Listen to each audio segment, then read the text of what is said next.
jelas aksi nyata saya, aksi nyata selama saya mengikuti kegiatan program guru penggerak angkatan 8 ya. Jadi ini sudah sekitar 2 bulan lah saya ikuti ya teman-teman, dan ini baru modul 1, aksi nyata 1 ya teman-teman ya. Nanti ada aksi nyata berikutnya lagi, dan ini adalah kesempatan saya untuk menyampaikan kepada teman-teman terkait dengan budaya positif ya, terkait dengan budaya positif yang mana saya percaya di Harapan Bangsa kita sudah lakukan ini. Hanya sepertinya perlu dievaluasi ya. Nah, makanya saya bilang tim karakter juga ya, tim karakter juga, dan juga teman-teman kelas kecil yang pertama menggunakan ini. Nanti mungkin ada sesi berikutnya untuk teman-teman kelas besar. Nanti kita sama-sama evaluasi apakah benar-benar di sekolah kita itu sudah menerapkan budaya positif gitu ya teman-teman ya. Selama ini kita nyebutnya bukan budaya positif ya, kita biasanya nyebutnya dengan positif disiplin ya, atau disiplin positif. Nah, apa hubungannya antara budaya positif dengan positif disiplin? Kita akan pelajari pada sore hari ini. Semoga semua bisa menyimak, nanti pada pertanyaan juga boleh. Kalau saya nggak bisa jawab, kita sama-sama belajar. Oke ya, teman-teman? Nah, sekarang saya mau tanya dulu ya. Menurut teman-teman, nomor 1 dulu, pemberian hukuman dapat mendisiplinkan siswa. Setuju atau tidak? Yang setuju boleh angkat tangan. Pemberian hukuman dapat mendisiplinkan siswa. Setuju? Oke, 1 setuju. Yang kedua, pemberian hadiah meningkatkan prestasi siswa. Setuju. Oke. Yang ketiga, guru harus mampu memberikan solusi untuk setiap siswa yang bermasalah. Angkat tangan yang setuju. Setuju. Beberapa yang setuju, beberapa yang mungkin tidak setuju atau kurang setuju. Terakhir, guru berperan sebagai teman bagi siswa. Setuju? Ada yang geleng-geleng. Kita lihat nanti ya. Kita lihat nanti sama-sama kira-kira apakah jawaban teman-teman sesuai atau tidak. Tapi lagi-lagi tidak ada benar salah ya teman-teman ya. Kita merdeka ya. Tidak ada benar salah. Semuanya bisa jadi benar sesuai dengan kondisi dari teman-teman dan keyakinan teman-teman ya. Oke, budaya positif. Pewujudan dari nilai-nilai atau keyakinan universal yang diterapkan di sekolah. Ini bahasanya bahas textbook banget ya. Poinnya adalah value hidup yang mau kita transfer ke anak-anak itu harus ada di lingkungan sekolah. Contoh, nilai-nilai apa sih yang kita inginkan dari anak-anak? Jujur, saling menghargai, ya kan ya? Kemudian tertib, disiplin, apa misalnya? Kolaborasi, bisa berkolaborasi, ya, dan masih banyak nilai-nilai lain. Yang ini semua teman-teman disebutnya adalah nilai-nilai universal atau nilai-nilai kebajikan universal. Mungkin akan ada beberapa istilah-istilah yang cukup asing di kita, ya, tapi kita pahami pelan-pelan. Ya, karena kita kan biasanya bilangnya value, ya kan? Value yang kita berikan. Nah, tapi kalau misalnya istilah lainnya adalah nilai-nilai kebajikan. Nah, dalam menciptakan budaya positif ada beberapa konsep intinya teman-teman. Ya, nanti saya akan bahas ini semua. Disiplin positif itu bagian dari menciptakan budaya positif di sekolah. Ya, kemudian ada yang lain-lain, ada motivasi perilaku manusia, ada keyakinan kelas, ada karena ini mungkin mulai kita keyakinan kelas, gitu ya. Apa itu keyakinan kelas? Mengenai keyakinan nanti masing-masing kita bahas, karena ini juga termasuk istilah yang kurang lazim ketika saya terima pertama kali. Kita kan biasanya cukup akrab dengan peraturan kelas atau kesepakatan kelas, bener ya? Nanti kita bahas. Kemudian ada kebutuhan dasar manusia, posisi kontrol seorang guru, dan yang terakhir segitiga retribusi. Nah, mulai dari retribusi ya, cukup asing di telinga, gitu ya, untuk beberapa teman-teman. Nah, sekarang saya mau menurut beberapa pasangan. Ini sebelahnya saja. Ya, kalau nggak punya pasangan, boleh bertiga atau berdua ya. Udah kayaknya bertiga, saya berdua, dua, berdua, bertiga.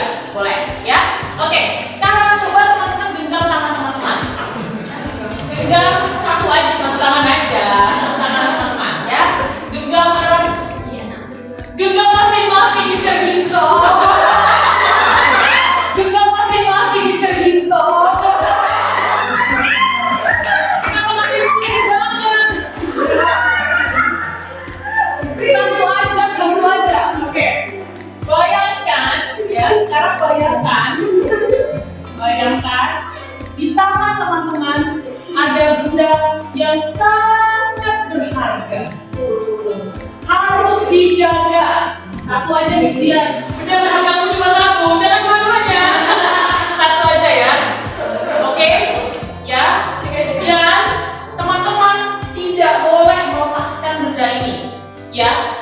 Nah, sekarang secara berpasangan, teman-teman saling merayu. Membujuk agar tangan teman kalian atau tangan pasangan kalian mau dibuka.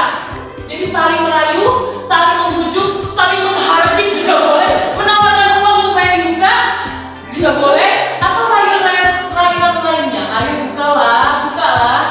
Silakan lakukan 30 detik. Coba.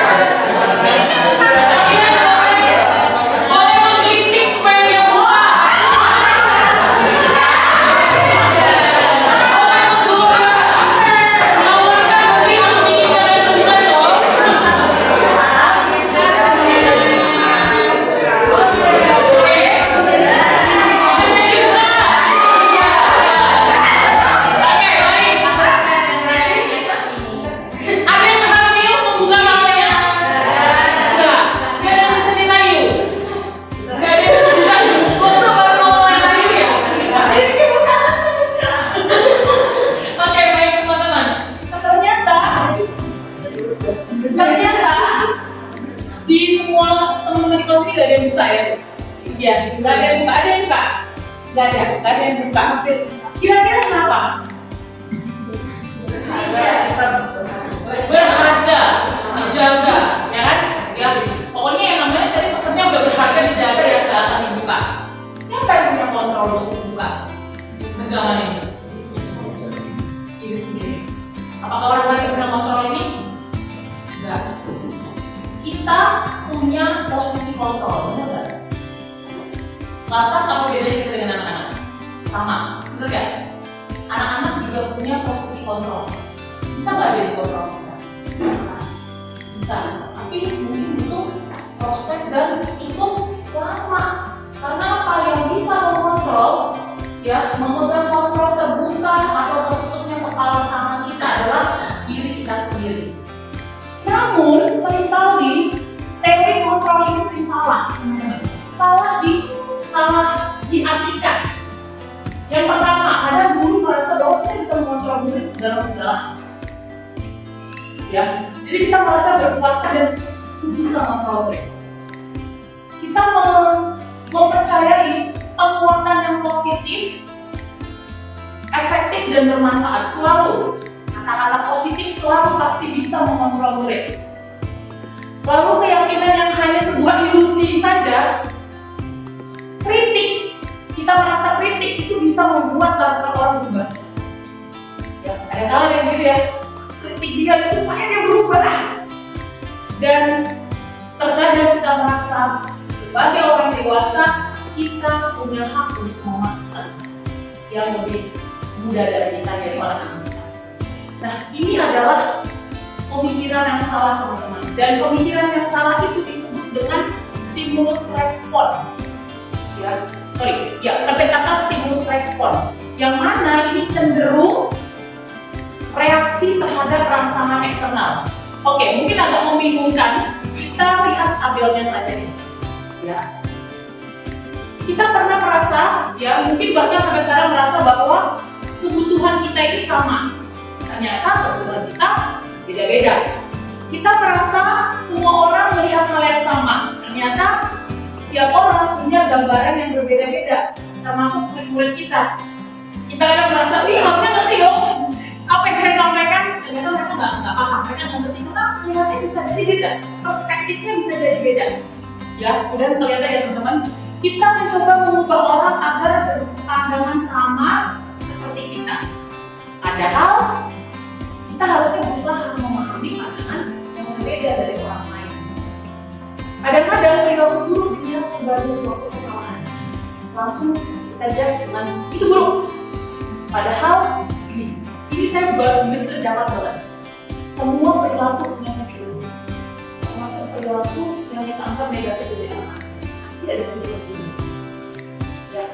seringkali kita ngejudge buruk perilaku buruk.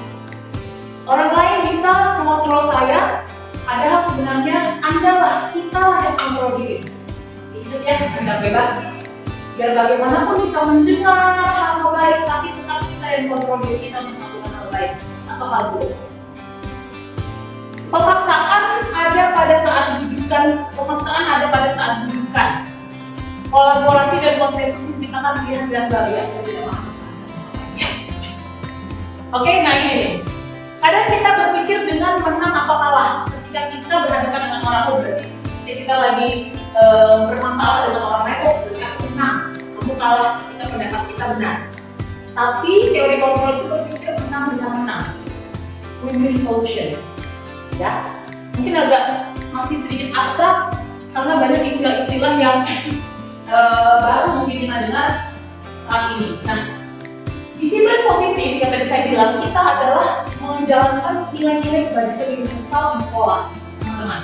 Nah, tujuannya adalah ini, terbentuk murid-murid yang disiplin, berkarakter mulia, santun, jujur, peduli, ya, dan juga menjadi pembelajar sepanjang hayat. Ini adalah goal besar kita dalam melaksanakan positif disiplin atau disiplin positif. Kita skip aja ini ya. Oke. Nah, sekarang terkait dengan nilai-nilai kebajikan. Nilai-nilai kebajikan ini adalah sifat-sifat positif yang ingin kita raih, ya, yang ingin dicapai oleh anak-anak kita. Harapan kita kebajikan ini, nilai-nilai kebajikan ini dimiliki oleh anak-anak kita. Nah, kita akan banyak membahas teori dari William Glaser ya, teman-teman, tentang teori kontrolnya, yang mana setiap perbuatan pasti punya tujuan. Seperti yang saya tadi katakan, bahwa Bosen juga mengatakan nilai-nilai kebajikan yang diyakini seseorang inilah yang memotivasi diri anak-anak yang berubah. Artinya, yang bisa memotivasi kita selain daripada kontrol diri kita sendiri adalah motivasi intrinsik, ya, motivasi intrinsik. Yang mana anak-anak sendiri harus punya motivasi dari dalam diri, baru dia bisa mengalami perubahan. Oke? Nah, teman-teman pasti sudah tidak asing dengan ini ya. Nilai-nilai kebajikan tadi saat ini dikonsep oleh pemerintah, yang mana dalam semua sekolah harus mencapai profil pelajar Pancasila. Ya, kita sudah laksanakan juga ya teman-teman di sekolah, bahwa nilai-nilai kebajikan yang ingin kita raih adalah beriman bertakwa kepada Tuhan Yang Maha Esa, berkebinekaan global, gotong royong, kreatif, mandiri, dan menawan kritis. Oke? Ini contoh-contoh nilai kebajikan. Saya nggak perlu bahas terlalu banyak karena kita sendiri ada pembelajaran karakter, itu juga bagian daripada nilai-nilai kebajikan. Ini contoh-contoh nilai-nilai kebajikan universal. Masih banyak lagi, sangat-sangat banyak. Seperti itu ya teman-teman. Nah, oke. Coba sekarang teman-teman baca ini. Pilihan 3 ini, 1, 2, 3. Menghindari ketiganya mana atau dua untuk mendapatkan imbalan atau penghargaan dari orang lain. 3. Menjadi orang yang mereka inginkan dan memakai diri sendiri dan dinilai oleh orang lain. Baik, teman-teman, kalau ditanya dari teman-teman menaati aturan, peraturan, melakukan hal-hal baik, melakukan hal-hal yang sesuai dengan yang seharusnya, apa motivasinya? Untuk menghindari ketidaknyamanan teman-teman, ada? Jelas ya, gak mau datang telat demi supaya tidak ditegur dan dipotong 15.000, ya kan? Yang kedua, untuk mendapatkan imbalan atau penghargaan dari orang lain, ada? Oke. Benar, karena terkadang ucapan terima kasih aja itu udah bikin senang banget. Kita berbuat baik kepada orang lain supaya dihargai, ya, supaya dihargai oleh orang lain, dapat penghargaan, reward, entah itu ucapan atau mungkin hadiah, ya kan? Berbuat baik dengan tujuan orang lain berbuat baik juga kepada kita. Yang terakhir, berbuat baik atau melakukan hal-hal yang sesuai dengan nilai-nilai kebajikan karena ingin menjadi orang yang mereka inginkan dan menghargai diri sendiri, menjadi orang yang mereka inginkan dan menghargai diri sendiri dengan nilai-nilai yang mereka percaya. Ini mereka kita ya.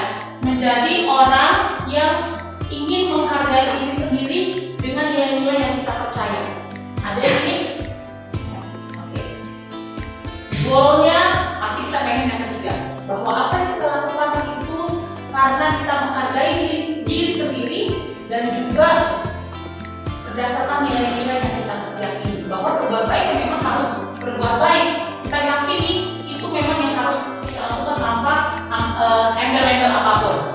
Nah, sekarang ya teman-teman, ini salah satu poin yang cukup menarik buat saya, dan ini di karakter dan teman-teman lain boleh evaluasi yang sudah terjadi di sekolah kita, ya, terkait dengan hukuman, konsekuensi, dan restitusi. Oke, apa bedanya pendisiplinan? Ini semua kan ada disiplinan ya teman-teman ya. Hukuman, konsekuensi, dan restitusi. Mungkin kita ke poin yang kita biasa dengar dulu, yaitu apa? Hukuman dan konsekuensi. Sering banget. Ya. Sekarang kalau saya tanya, apa bedanya hukuman dan konsekuensi? Yang karakter. Hukuman itu berarti mengatakan kesalahan dia hanya sekedar kamu salah nih, bukan kamu terlambat. Konsekuensi itu berarti dia menyadari kesalahannya dan berpikir bahwa apa yang seharusnya dia lakukan dan bertanggung jawabannya dia itu seperti apa dengan kesalahannya. Oke, ini satu lagi, teman-teman, sudut kanan saya. Sudut lagi, sudut ya. Kira-kira apa perbedaan hukuman dan konsekuensi? Kalau yang ada di pikiran saya, hukuman itu lebih ke sanksi ya. Kalau kamu salah, ini udah pasti. Tapi kalau konsekuensi itu lebih ke kayak gimana ya? Kalau lebih ke pertanggungjawaban. Konsekuensi lebih ke pertanggungjawaban. Ya, kalau hukuman itu biasanya tanpa kita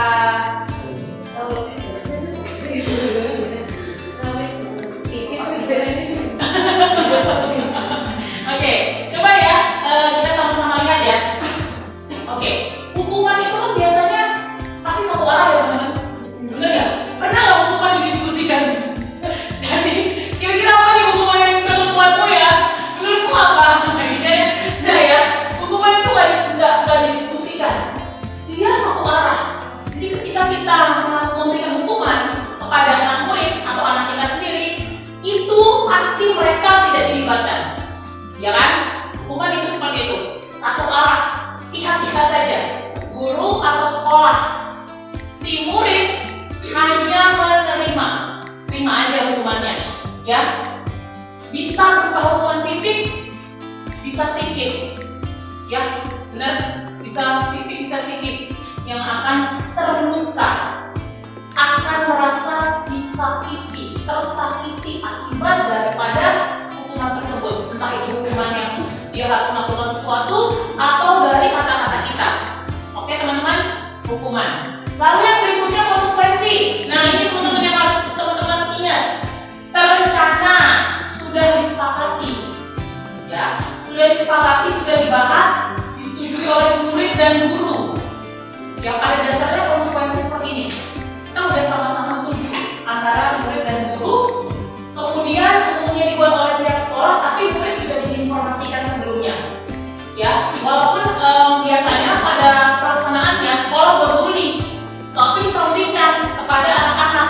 Mungkin kalau anak-anak SD masih dilibatkan oleh orang tua, ya kan, masih terlibat orang tua. Setelah itu orang tua disampaikan, mereka menyepakati, ya, mereka menyepakati mengikuti, oh iya berarti kami ikuti apa yang sudah dibuat oleh sekolah, ya. Kemudian tapi konsekuensi tetap membuat murid tidak nyaman, tetap membuat murid tidak nyaman untuk jangka waktu yang pendek, ya, karena kan biasanya konsekuensinya setelah kejadian, gitu ya. Oke, nah biasanya konsekuensi ini yang sudah banyak kita lakukan teman-teman, seperti slip pelanggaran, ya, slip pelanggaran, kemudian tidak bisa break time di luar kalau karena dia harus melakukan kesalahan, ya. Oke, itu juga salah satu bentuk daripada konsekuensi. Jadi dia terukur, kamu sudah berapa kali terlambat? Oke, slip kuning 2 kali, slip merah, gitu, ya. Itu masuk bagian dari konsekuensi. Artinya sebagian besar dari kita masih melakukan konsekuensi. Bener ya? Nah, ini pelan-pelan kita akan perbaiki ya. Tapi bukan berarti konsekuensi salah loh ya teman-teman ya. Ya, bukan berarti hukuman juga buruk loh selamanya, karena ada tipe-tipe yang merasa hukuman bisa mengubahkan, tapi mengubahkannya apakah dari dalam diri, seberapa lama berubahnya. Tapi berubah nggak? Berubah, ya kan? Oke, sekarang sama-sama boleh dijawab ya. Hukuman atau konsekuensi? Pilihannya hukuman atau konsekuensi? Mencatat 100 kali di dalam buku dengan kalimat saya tidak akan terlambat lagi, karena terlambat sekolah.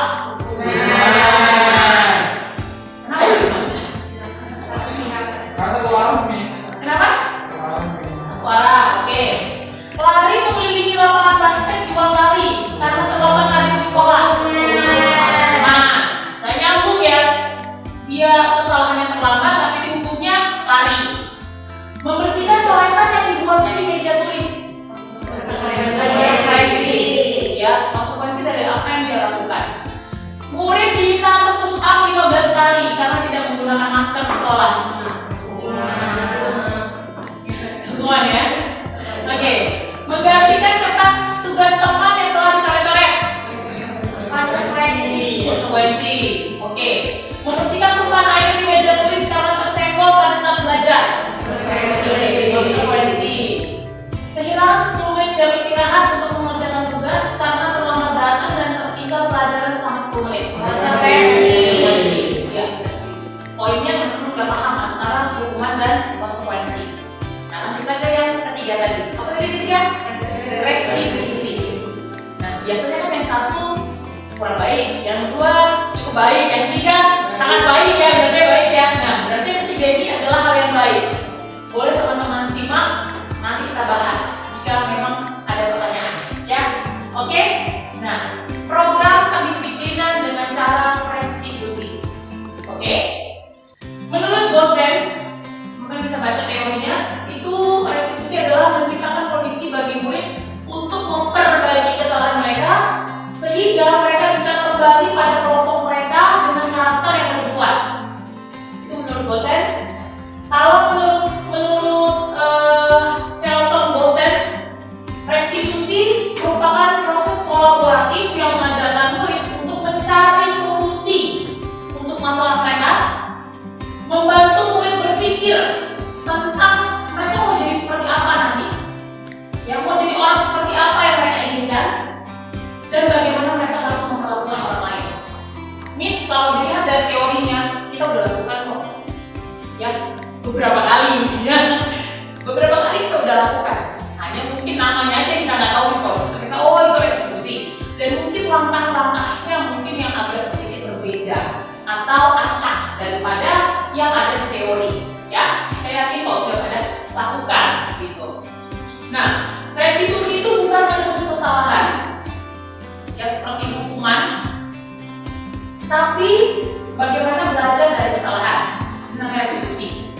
Restitusi itu memperbaiki hubungan. Jadi setelah ada problem, nggak ada hubungan yang rusak ya, entah antara teman dengan teman atau murid dengan guru. Restitusi tawaran, bukan paksaan. Restitusi menuntut untuk melihat ke dalam dirinya anak ya, dalam diri anak tadi. Restitusi mencari kebutuhan dasar yang berdasar tindakan. Ini yang kita bahas. Apa sih kebutuhan dasar itu? Kemudian restitusi diri adalah cara yang paling baik. Artinya ketika kita bisa restitusi diri kita sendiri, ini cara yang paling baik untuk positive disiplin ya. Kemudian restitusi fokus pada karakter bukan tindakan. Restitusi fokus pada solusi, bukan hanya hukuman-hukuman.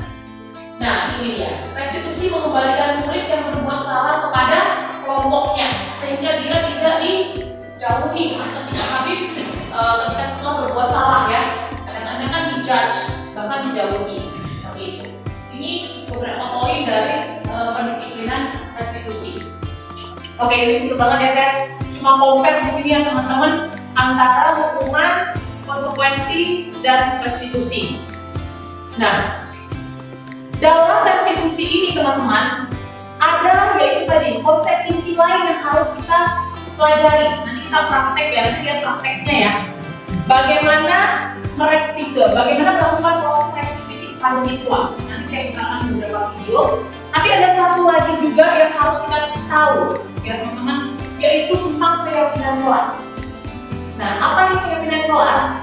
Kenapa bukan peraturan kelas? Gitu ya. Kenapa bukan peraturan kelas? Apa bedanya? Nah, teman-teman, coba sekarang jawab ini dulu deh. Yang pertama, mengapa kita memiliki peraturan tentang penggunaan helm saat mengendarai kendaraan? Oh, jadi keselamatan ya, demi keselamatan. Semua sepakat ya dari itu ya, demi keselamatan. Yang kedua, kenapa kita harus memiliki peraturan tentang penggunaan masker dan mencuci tangan di setiap saat ini ketika pandemi? Kesehatan. Berarti tadi apa aja? Keselamatan nomor satu ya.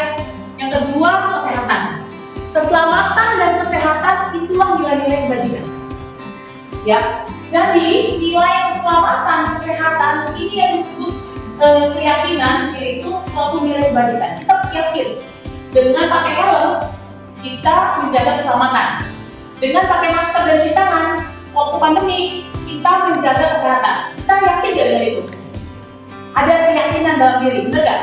Inilah yang dimaksud dengan poin keyakinan kelas. Sama pada dasarnya, anak-anak mereka punya keyakinan yang bisa memotivasi mereka dari dalam. Ketika kita yakin terhadap sesuatu, pasti itu kita perlu memiliki motivasi dari dalam kan? Contohnya ketika teman-teman pakai masker dan cuci tangan ketika pandemi melanda, susah nggak? Ya, awalnya susah ya. Setelah itu ketika teman-teman yakin bahwa ini bisa menyelamatkan dari COVID, meskipun nggak juga ya, bukan ada benarnya juga, tapi ada keyakinan di situ. Nah, harapannya anak-anak kita punya keyakinan itu teman-teman. Beda dengan peraturan, ya, beda dengan peraturan. Nanti kita lihat bedanya apa. Sehingga anak-anak punya semangat, rasa semangat karena dia yakin dia menjalankan keyakinannya. Oke? Nah, coba lihat ini belakang ya. Keyakinan ini lebih abstrak teman-teman. Dia nggak detail kayak peraturan sekolah, peraturan kelas. Peraturan kelas itu biasanya kan letakkan botolmu di loker, pastikan bajumu rapi, jangan detail kan? Keyakinan kelas itu dia nggak sedetail itu, dia lebih abstrak. Tapi ada nilai kebajikan di dalamnya, tidak banyak, paling 5-7 saja, sehingga mudah untuk diingat. Ya. Nah, caranya seperti ini. Ini saya kita bahas pelan-pelan ya. Yang pertama, anak-anak pertama mereka pasti kan biasa kalau teman-teman bikin peraturan kelas gimana sih? Mereka pasti tanyakan ke anak-anak kan, peraturan apa yang mau kita buat di kelas gitu ya. Nah, sama pertama nih itu. Anak-anak kita dulu bikin peraturan di kelas ditulis. Ya, ditulis. Ini baiknya memang di awal tahun ajaran ya teman-teman ya. Tapi kan ini sudah jalan gitu ya. Mungkin nanti kita bisa pakai ini next year gitu ya. Ini tulis dulu nih. Kemudian tempel nih semua saran daripada siswa-siswa di kelas. Ketika teman-teman sudah kasih mereka kertas, mereka tempel lah di kelas peraturan yang mereka ingin terjadi di kelas tersebut. Nah, setelah itu ya, susun keyakinan kelas dengan mengganti kalimat-kalimat negatif menjadi kalimat-kalimat positif. Oke, contoh kalimat negatif kan jangan berlari di kelas. Kalimat positifnya berarti berjalan di kelas atau di koridor. Kita udah biasa ya ini ya, menggunakan kalimat-kalimat positif, bukan kalimat negatif. Nah, setelah semuanya sudah diubah ke kalimat positif, ditinjau ulang, pasti ada dong yang mirip-mirip. Contoh, berjalan di kelas, dengarkan guru, datang tepat waktu. Ini di bawah satu payung nilai kebajikan, yaitu saling menghormati. Berarti yang ditulis apa? Bukan dengarkan guru, berjalan di kelas, datang tepat waktu, bukan itu. Tapi siswa di kelas 1A saling menghormati, gitu. Jadi dia ingatnya adalah nilai daripada kebajikan itu. Ya, inilah yang akan menjadi keyakinan kelas, teman-teman. Ya, setelah ditinjau ulang, ajak anak-anak untuk tanda tangan. Tanda tangan bersama, setelah itu ditempel di kelas. Contoh keyakinan kelas 1 ya. Setiap anggota kelas perlu belajar. Ya, abstrak ya. Setiap anggota kelas perlu senang, bahagia. Pasti ini ada peraturan-peraturan di awalnya, yang mana itu mengerucut menjadi satu keyakinan kelas. Oh, berarti itu harus senang. Gitu. Ya, setiap anggota kelas perlu melakukan tugas. Setiap anggota kelas perlu saling menghargai. Setiap anggota kelas perlu merasa aman. Kira-kira gitu teman-teman, perihal dengan keyakinan kelas ini. Jadi mereka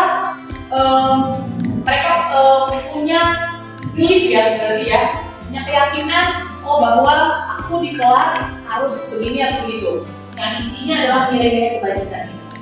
Ya, nah selanjutnya, kenapa kita juga harus perhatikan ya ketika kita mendisiplinkan siswa, yang harus kita perhatikan yang lainnya adalah kebutuhan dasar manusia. Kalau menurut teman-teman kebutuhan dasar manusia apa sih? Makan, dikasihi, cuan, aktualisasi diri, tanam tanaman, oke. Apalagi kisi beri, pasangan hidup kan?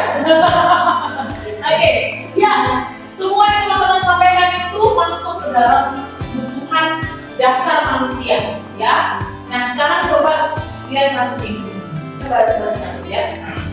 Silakan dilihat Ibu Ambar, guru wali kelas 2 di SD Harapan, sedang bingung menghadapi ulah salah satu murid di kelasnya, yaitu beberapa anak di kelas 2A telah datang padanya dan mengeluhkan Doni ini seringkali meminta bekal makan siang mereka dengan paksa.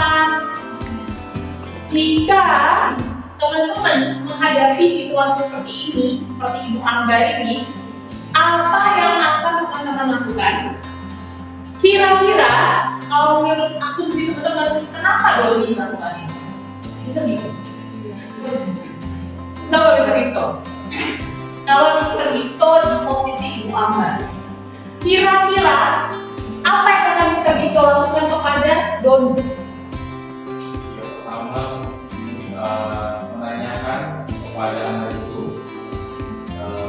karena kan dia mengambil makanan dari teman-temannya. Jadi pertama mungkin kita bisa tanya ke anak itu kenapa dia melakukan itu. Setelah itu baru kita pecahkan masalahnya. Kalau dia mau mengambil makanan itu karena iseng atau memang yang pertama, kalau dia memang hanya ingin bermain-main dengan temannya, ya kita harus jelaskan kepada dia bahwa itu boleh.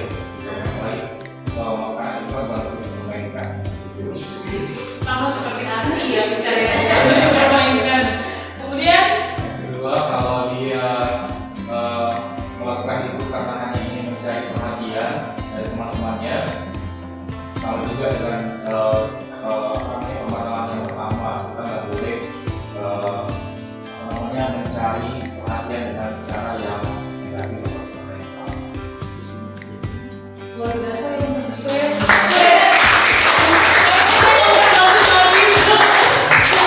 Dari apa yang Mr. Vito sampaikan, ternyata menurut Mr. Vito ya, ada tujuannya kan berarti anak itu melakukan hal itu.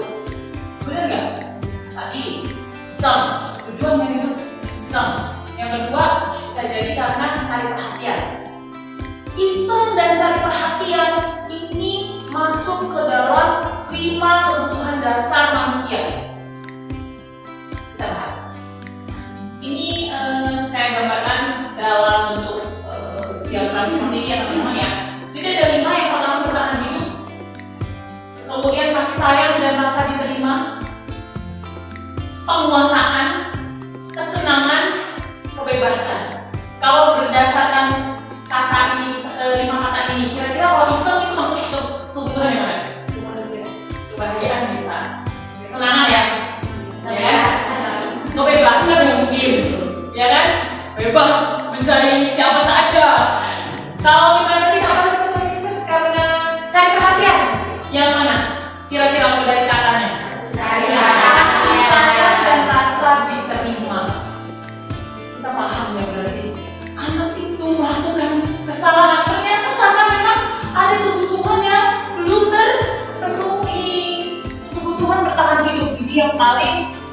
dirasakan oleh kita semua ya, bahwa kita harus cari cuan untuk kita bertahan hidup ya. Tapi gak cuma cuan, tapi apa?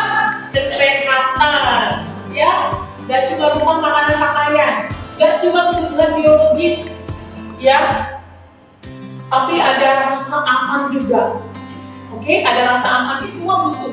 Kalau di kasusnya si Doni tadi, kalau jawabannya dia karena lapar, orang tua tidak bawa bekal, sehingga jawabannya anak-anak kita gitu ya. Artinya dia sedang berusaha memenuhi kebutuhan bertahan hidup. Ya, berarti ada alasannya dia lakukan itu. Tidak bisa kita langsung bilang, wah perbuatan itu salah. Yang kedua, kasih sayang dan rasa diterima. Tadi kita teman-teman sudah paham ini dari jawabannya Mr. Vito tadi, bahwa memang kita semua, bukan hanya anak-anak, memiliki kebutuhan dasar kasih sayang dan rasa ingin diterima oleh orang lain, biasanya orang lingkungan dekatnya, orang-orang sekitarnya, pengen disukai, pengen diterima oleh lingkungan. Kalau dalam kasusnya si Doni, karena merasa iseng, ya senang mencari perhatian, teman-teman jadi memperhatikan dia, maka sedang memenuhi kebutuhan kasih sayang dan rasa ingin diterima.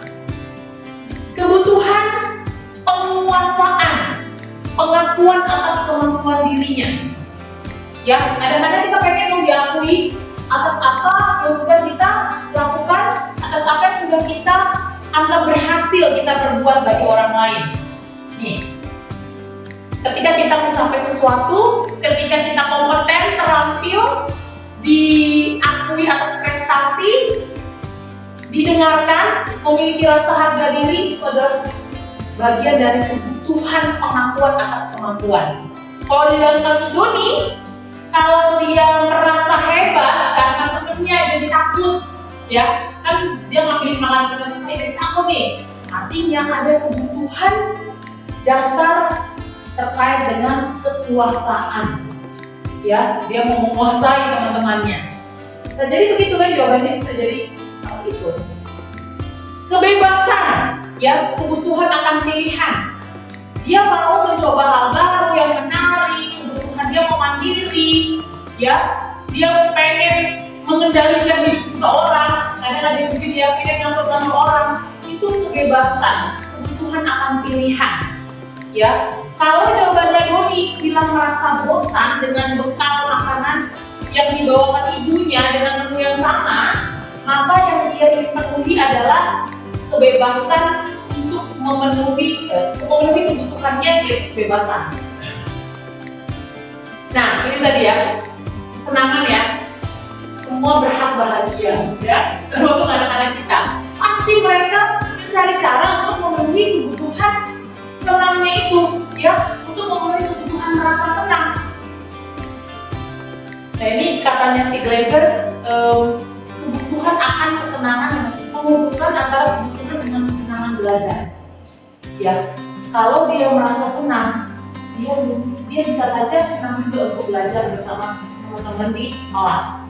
Doni bilang iseng nih, kalau jawabannya iseng seperti Mr. Gisto bilang tadi, maka dia menikmati ekspresi teman-temannya yang kesal. Adanya kayak gitu ya, senang kalau teman-teman sedih, bahagia di atas penderitaan orang lain. Itu adalah kebutuhan untuk merasa senang. Oke? Nah, jadi teman-teman, dari perihal kebutuhan dasar manusia ini, artinya saya ulang kembali bahwa anak-anak melakukan segala sesuatu yang kita anggap kesalahan pasti karena ada hasrat memenuhi kebutuhan. Oke, baik. Nah, sekarang teman-teman, sebagai seorang guru, kita punya posisi kontrol di sekolah, ya. Budaya positif pasti tidak bisa jalan tanpa guru. Tapi guru juga harus ingat bahwa sebagai orang yang punya otoritas terhadap anak-anak di sekolah, punya posisi kontrol. Kalau teman-teman lihat di sini, ada 5 posisi kontrol sebagai guru. sebagai penghukum, pembuat merasa bersalah, sebagai teman, sebagai pemantau, yang kelima sorry salah belum diperbaiki, sebagai manajer. Nah, yang kelas manajer mungkin langsung oh itu mungkin maksudnya kenapa namanya kelas manajer gitu ya. Oke, yang kelima sebagai manajer. Oke, sekarang saya akan perlihatkan sebuah video dulu ya teman-teman ya. Saya tidak punya operator, jadi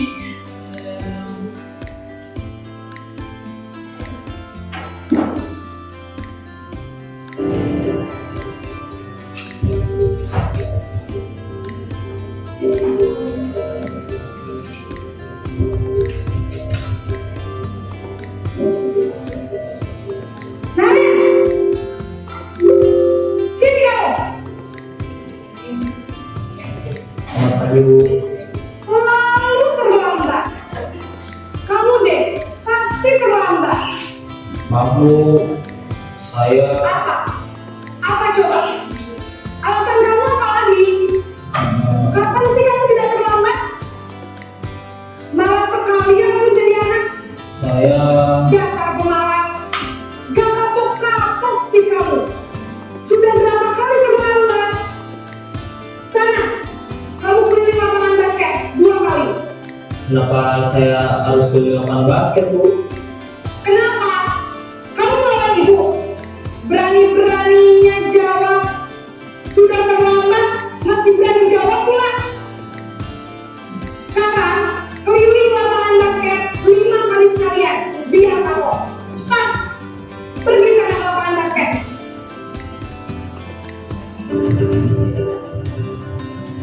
posisi yang kedua, membuat merasa bersalah.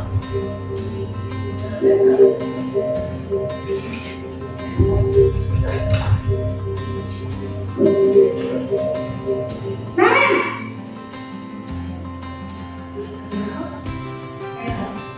Selamat pagi Bu. Naren. Kamu kenapa terlambat lagi, nak? Ya Tuhan, Naren. Kamu senang ya bikin ibu susah ya? Kalau kamu terlambat lagi, nanti ibu yang butuh mata kepala sekolah, nak. Disangka ibu tidak bisa membina kamu. Duh, gimana ini? Maaf Bu, Duh, Gusti Naren. Kamu suka ya kalau ibu tegur bapak kepala sekolah? Terus, sekarang ibu harus tulis apa ini di buku absen? Ini kamu sudah sering terlambat loh. Ibu harus apa coba? maaf Bu, maaf sekali. Ya sudah, lain kali jangan bikin ibu susah lagi ya nak ya. Ibu tidak kuat lagi kalau kamu gini terus. Bisa jantungan kalau ibu tegur bapak kepala sekolah. Sana cepat ke kelas. Maaf ya Bu, maaf sekali. Posisi yang ketiga, posisi teman.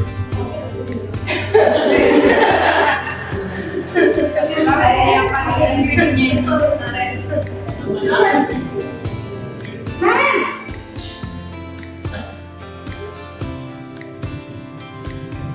Selamat pagi Bu. wah, sudah jam berapa ini nak? Iya sayang. Sudah habis ini. Kamu malah menyalahkan ibu kamu. Kamu bukannya anak yang paling kencang. Kok terlambat sih? Iya Bu, saya memang selamat banget tadi. Jadi biarpun saya lari kencang, tetap nggak kekejar Bu. Ya sudah salah. Nanti lain kali larinya lebih kencang lagi ya. Biar gak terlambat lagi. Bikin senang ibu demi ibu. Bisa kan? Bisa Bu. Ya sudah sana masuk kelas. Ibu beresin urusan absen kamu. Kamu ini ada-ada saja. Posisi pemantau.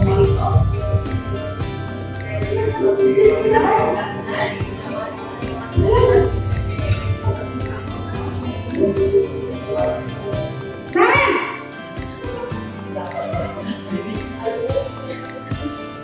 Selamat Selamat pagi Bu. Naren, apa peraturan sekolah kita tentang jam berapa kita harus masuk sekolahnya? Kita harus di sekolah jam 7 Bu. Iya betul, sekarang sudah jam 7.20. Naren sudah tahu konsekuensinya jika terlambat hadir. Paham Bu, saya harus tinggal kelas pas jam istirahat selama 20 menit. Iya benar, konsekuensinya demikian. Jadi nanti jam 9.30 pas istirahat, kamu harus tinggal di kelas, kerjakan tugas tambahan untuk ketinggalan kamu, ya. Baik Bu. Yang terakhir posisi manajer.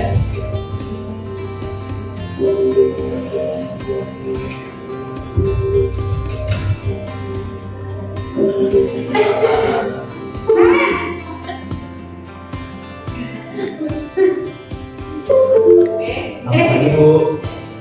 Selamat pagi Naren. Maaf Bu, saya terlambat. Iya, sekolah masuknya jam 7, sekarang sudah jam 7.20. Jadi sekarang bagaimana ini Naren? Maaf Bu, saya lupa alarm saya semalam. Baiklah, menurut kamu, keyakinan sekolah yang mana yang perlu kamu tingkatkan? Menghargai diri sendiri dan orang lain mungkin ya Bu. Setuju. Jadi, apakah Naren meyakini prinsip saling menghormati tersebut? Iya Bu, saya meyakininya. Apakah Naren bersedia memperbaiki masalah keterlambatan ini? Bersedia Bu. Bagaimana kamu akan memperbaiki masalah keterlambatan ini? Saya akan coba untuk tidak lupa menyetel alarm saya Bu. Baik, kalau Naren lupa menyetel alarm di rumah, ada orang yang kira-kira bisa bantu mengingatkan tidak?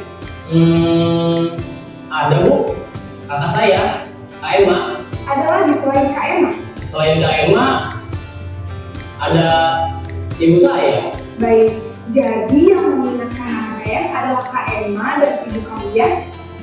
Kira-kira akan mulai set alarm kapan nih Naren? Setelah pulang sekolah, akan segera saya lakukan. Baik, jadi Naren akan setel alarm untuk bangun besok pagi dan akan diingatkan oleh kakak dan ibunda Naren ya. Ada lagi yang mungkin perlu dilakukan Naren agar tidak terlambat bangun lagi. Tidak ada Bu. Baik Naren, terima kasih untuk kerjasama kamu. Sekarang kamu perlu kembali ke kelas untuk belajar. Baik Bu, terima kasih.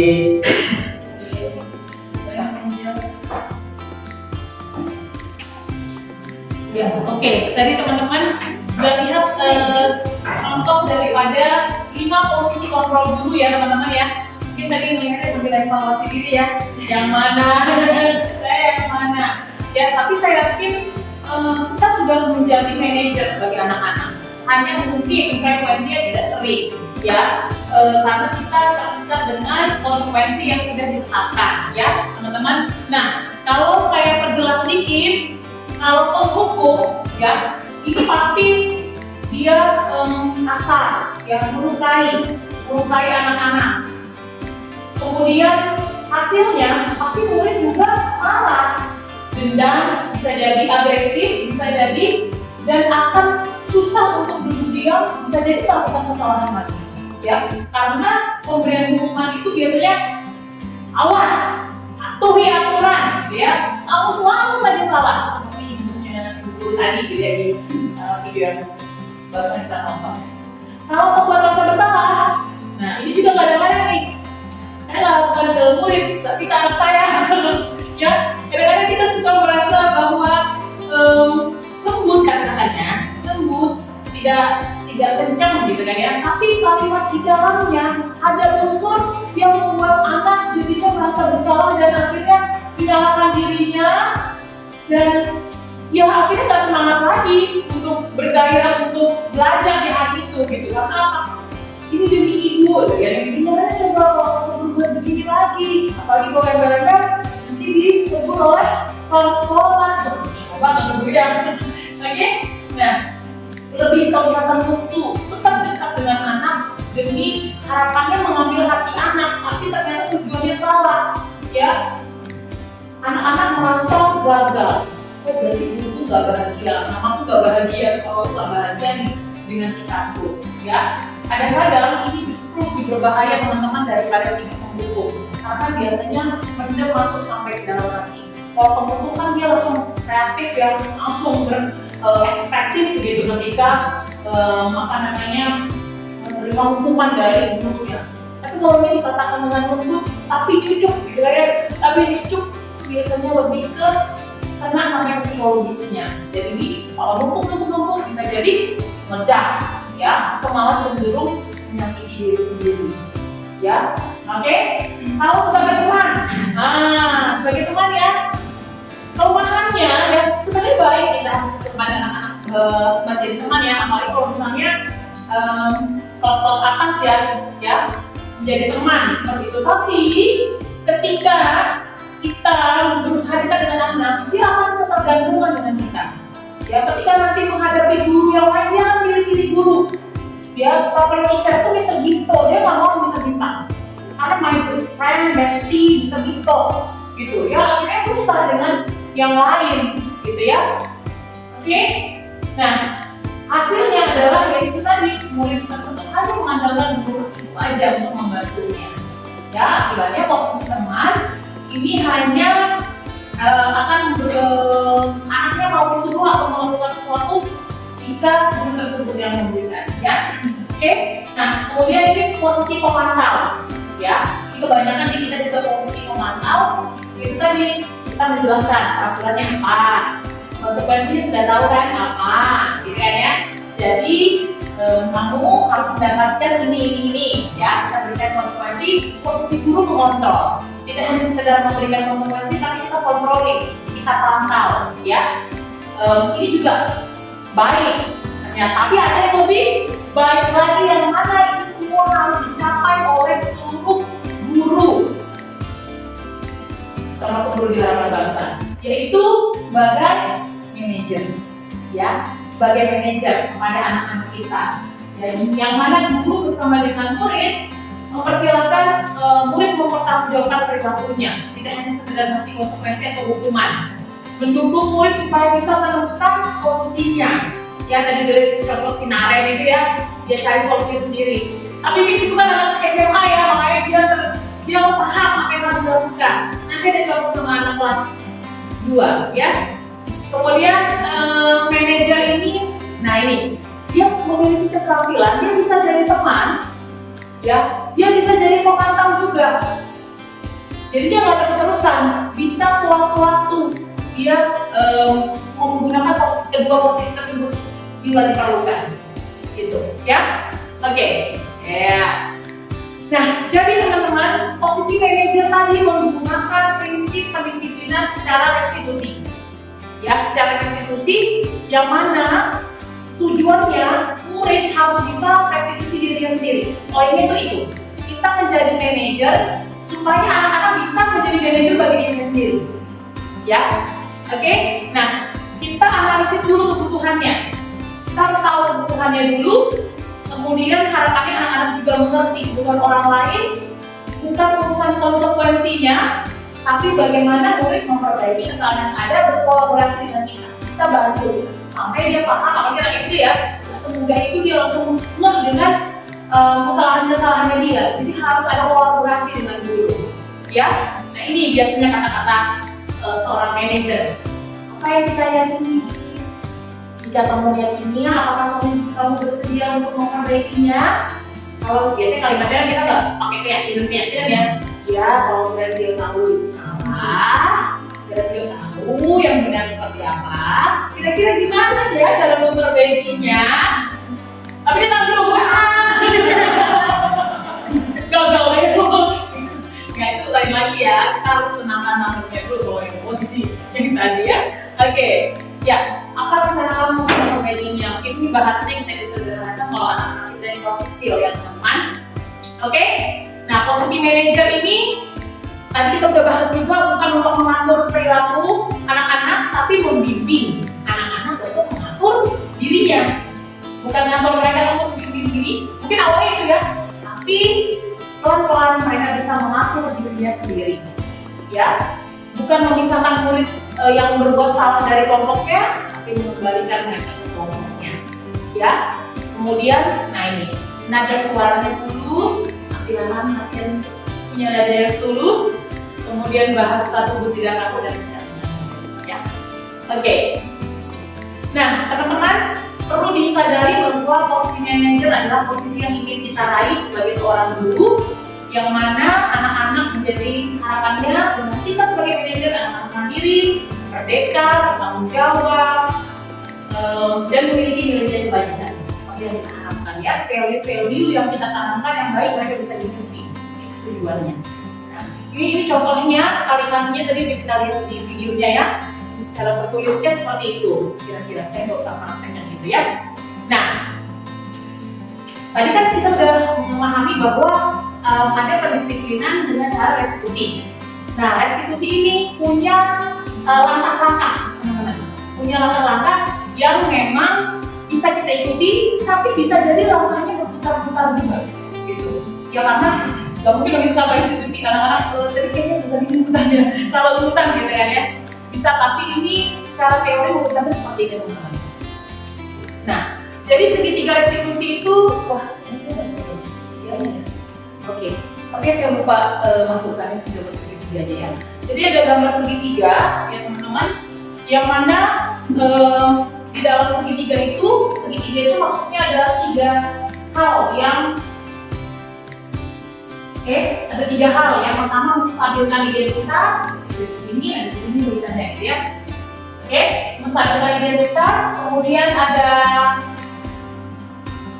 validasi tindakan yang salah, kemudian ada menanyakan keyakinan ya. Sepertinya saya lupa memasukkan yang segitiga itu ya. Menstabilkan identitas. Nah, ini tadi sudah mirip dengan contoh yang dilakukan oleh gurunya Sinaren tadi. Yang pertama kan pasti anak merasa bersalah nih ketika dia datang. Nah, kita harus stabilkan dulu itu, karena kan pasti dia otaknya penuh dengan emosi, tidak bisa berpikir rasional karena pasti sudah tahu dia salah. Ya biasanya gitu ya, tidak bisa berpikir rasional. Nah, kita harus stabilkan dulu. Ibaratnya tuh kalau belajar tentang otak tuh ada yang ketika anak melakukan kesalahan, otak mana yang langsung saya nggak hafal teori otak. Tapi intinya kalau kita kritik dia, kita marahin dia, pasti dia makin gagal, pasti dia makin kacau, gitu. Karena dia sendiri dia udah sadar dia salah ketika berhadapan dengan kita panggil itu dia udah tahu kesalahannya. Biasanya begitu, ya. Nah, kalimat-kalimat yang biasanya digunakan adalah untuk bisa menstabilkan identitasnya. Pertama, teman-teman katakan bahwa satu, berbuat salah itu memang wajar, gitu ya. Berbuat salah itu tidak apa-apa. Tidak ada manusia yang sempurna. Saya juga pernah melakukan kesalahan. Kalimat-kalimat yang bisa menangani dulu emosinya itu, ya, supaya dia tenang dulu. Kalau nggak akan bisa jalan restitusinya, gitu. Dia pasti akan terus ngamuk, gitu, berkecamuk di dalam pikirannya. Ya, kamu lagi marah, kamu berhak merasa seperti itu. Iya, memang seperti itu rasanya. Jadi tahu rasanya memang begitu, ya. Kemudian setelah mereka yang merasa sendiri emosional, mereka tidak bisa mengakses bagian otak yang berpikir rasional dan namanya apa. Jadi kita harus stabilkan dulu identitas mereka, ya, sebelum hal-hal lain bisa semakin memperburuk. Nah lalu teman-teman, kalau anak yang melakukan kesalahan langsung kita cukupin dengan omelan, marahan, atau sifat, jangan gitu deh, sebelum ngomong aja kita udah dengan muka yang menunjukkan bahwa lu salah, aku salah nih, pelanggaran berat nih. Itu mereka punya rasa bersalah yang menguras energi, ya, rasa bersalah yang menguras energi. Bahkan ini energi yang sama besarnya dengan ketika dia selesaikan masalah tersebut. Rasa bersalah pasti akan merasa gagal. Ya, ketika kita bikin dia dengan tatapan sinis, gitu ya, ketika dia melakukan kesalahan atau dengan melanggar, gitu. Itu pasti ada sedikit mengenai mereka, kalau mungkin nggak tampak dalam muka mereka ya, rasanya mukanya kok gini aja mukanya ya, gitu ya. Nggak ada misalnya, tapi dalam hati mereka bisa saja loh teman-teman, itu ada rasa bersalah dan mereka merasa gagal lagi aku hari ini. Dan juga perasaan bersalah membuat anak-anak bisa terperangkap dalam masa lalu. Jadi dia ingat lagi kesalahan-kesalahannya yang dulu. Ya ketika kita lagi menghakimi dia karena dia melakukan kesalahan yang sama lagi. Nah, setelah langkah yang pertama, langkah yang kedua adalah memvalidasi tindakan yang salah. Validasinya gimana? Lihat kebutuhan dasarnya tadi. Ya, lihat kebutuhan dasarnya tadi. Kebutuhan dasar apa sih sebenarnya yang dia ingin penuhi ketika dia melakukan kesalahan tersebut? Ya, kita validasi dulu, kita lihat dulu. Kenapa sih? Ya, kenapa dia melakukan hal tersebut? Gitu. Nah, di situ nanti ketika dia sudah ceritakan, kadang-kadang mungkin kita tidak suka dengan sikap anak yang ya tadi tantrum, merengek, ya tapi bisa jadi tapi kita harus punya perhatian ke mereka, gitu ya. Intinya adalah sikap yang kita tidak suka dari anak-anak, nggak bisa kita cuekin, kita harus kasih perhatian ke mereka, gitu. Ya teman-teman, ini memang nggak mudah karena biasanya kita suka menghindar dari masalah dan lebih mudah, gitu ya. Nah, biasanya, ini teman-teman, guru menyuruh anak untuk menghentikan sikap yang tidak baik, ya. Tapi resep yang benar, ya, berdasarkan Mary Monroe, yang itu tidak manjur biasanya. Kalau kita bilang ke anak, jangan pukul temanmu, itu biasanya nggak ngaruh. Pasti dia lakukan lagi. Minggu depan dia akan lakukan lagi, ya. Oke. Nah, tapi tindakan guru dengan validasi sikap, ya, kita validasi. Bisa jadi kalau ini, apa namanya? Miss tahu, kamu memukul temanmu untuk melindungi diri ya. Biasanya kan validasi itu tindakan yang benar ya, tapi kali ini kita validasi tindakan yang salah. Tahu, artinya apa? Berarti Missku tahu yang aku rasakan nih, gitu. Ya kita validasi tindakannya dia itu, tindakan yang salahnya dia itu, bahwa kita memahami alasan dia melakukan itu. Kita memahami kebutuhan dasar yang sedang ingin dia penuhi. Itu ya teman-teman, langkah kedua, validasi tindakan yang salah. Oke? Kalau kita menolak anak yang berbuat salah, ya sudah, dia pasti akan tetap jadi masalah, gitu ya, pasti akan tetap menjadi bagian yang salah. Makanya kita harus pahami alasannya, melakukan sesuatu itu kenapa, sehingga mereka merasa saya dipahami oleh guru saya. Ini langkah kedua ya teman-teman ya. Nah, langkah ketiga, menanyakan keyakinan. Karena ada sudah bikin keyakinan kelas di awal, kemudian masuklah ke situ, ke masalah keyakinan itu. Apakah ini sesuai dengan keyakinan kelas kita, atau kesepakatan kelas kita? Beberapa teori mengatakan bahwa keyakinan kelas itu sama dengan kesepakatan kelas. Hanya bedanya kesepakatan kelas ini seperti peraturan kelas, ya kan? Nah, keyakinan kelas ada nilai-nilai kebajikan di dalamnya, ya, ada nilai-nilai positif. Sampai akhirnya kamu ingin jadi orang yang seperti apa sih, nak? Ya, kamu ingin menjadi anak yang bagaimana? Gitu. Nanti bisa bantu seperti ini juga bisa, ya, teman-teman dilakukan. Jadi, ketika langkah pertama tadi validasi, menstabilkan identitas, lalu yang kedua sudah divalidasi, maka anak-anak sudah siap ya. Tadi udah tenang, oke siap, dia udah ngerti, oh Missku ngerti aku, ya kan?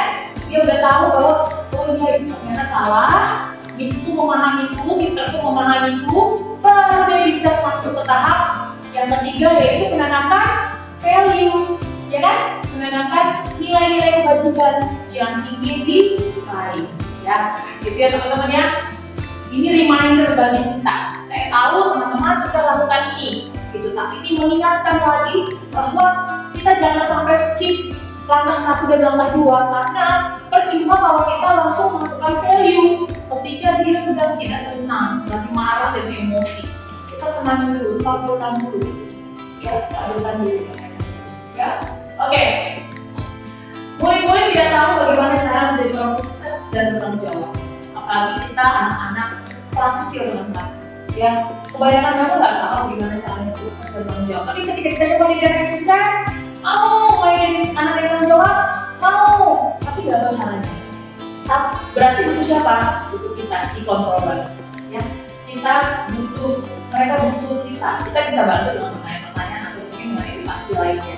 Ya, ketika sudah dapat gambaran jelas, mereka mau jadi seperti apa, kita yang mengiring mereka, mendampingi mereka untuk meraih apa yang mereka inginkan, ya. Oke, ini salah satu video contoh dari pelaksanaan segitiga restitusi ya teman-teman ya. Untuk anak kelas kecil, kalau tadi kan kelas besar, dari kelas manajer, sekarang untuk restitusi.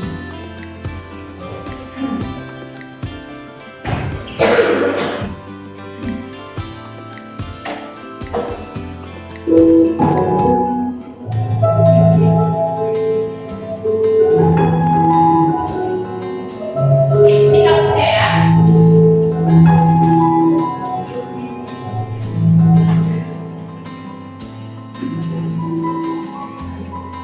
Ini hari ini misalnya benar dan juga hanya itu selama tahun deh. Ini dalam 2024 lalu ya. Hari ini buat apa namanya? Ini tahu yang apa sekolah. Nah, begini kalau ini berasal dari rumah dan kapan rumah. Sedangkan kita masuk sekolah yang depan kira-kira tinggi dapat sampai 2 waktu. Oke, mari ini kita tahu bahwa setiap manusia pasti akan membuat kesalahan. Misalnya juga pernah membuat kesalahan, kita juga pernah terlambat datang ke sekolah. Nah ini bisa tidak mencari cara yang salah. Jadi kita sama-sama cari solusinya supaya ini tidak terlambat lagi ke depannya. Oke? Sekarang kita mau tanya dulu, kenapa yang boleh sampai terlambat? Oh ini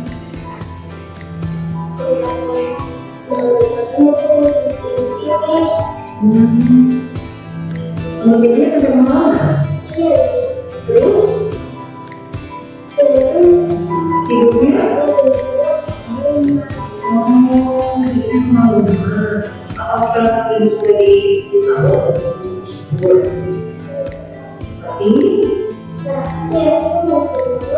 Ini semua ya? Sama ya? Oh, oke. Sekarang saya tanya, apakah teman-teman sekolah merupakan keyakinan dan kita?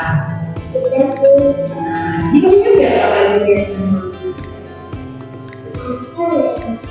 datang sekolah, semangat, itu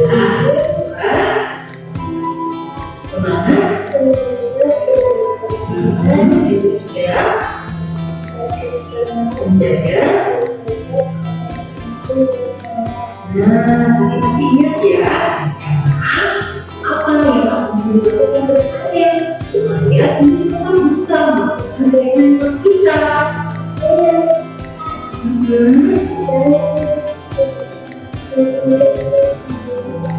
Ya, apa lagi ya? Oke, apa nih? Ini mau apa ini ya? Nanti besok bisa datang semangat lagi. Saya yakin ini pasti bisa menjadi lebih baik lagi dan mengikuti apa yang ada. Oke, hari ini sudah berusaha untuk menjadi lebih baik. Ya, ini pasti bisa menjadi anak yang lebih baik lagi.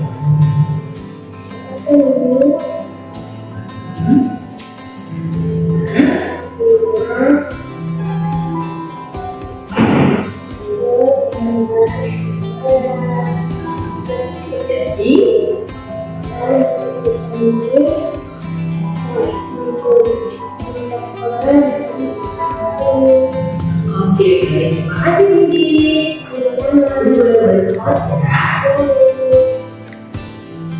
Oke, saya rasa boleh dilanjut. Ya, itu tadi contoh restitusi ya teman-teman ya. Langsung contoh restitusi yang saya lakukan dengan anak kelas 2 walaupun skenario. Ya, walaupun dalam skenario, tapi poinnya yang mirip-mirip seperti itu tadi ya. Bahwa tadi kita kalau ulang dari awal, jelas lagi bahwa menciptakan budaya positif positif itu butuh peran daripada guru. Tapi sebagai seorang guru, kita harus tahu bagaimana memperlakukan anak murid kita untuk bisa menjalankan positif disiplin. Karena yang memberikan kedisiplinan itu adalah kita, ya.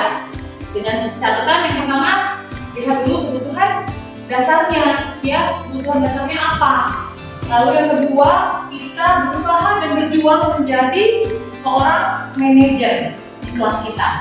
Yang ketika anak melakukan kesalahan, kita menyelesaikannya dengan kedisiplinan secara menggunakan restitusi. Ya, kira-kira itu teman-teman yang bisa saya sampaikan pada sore hari ini.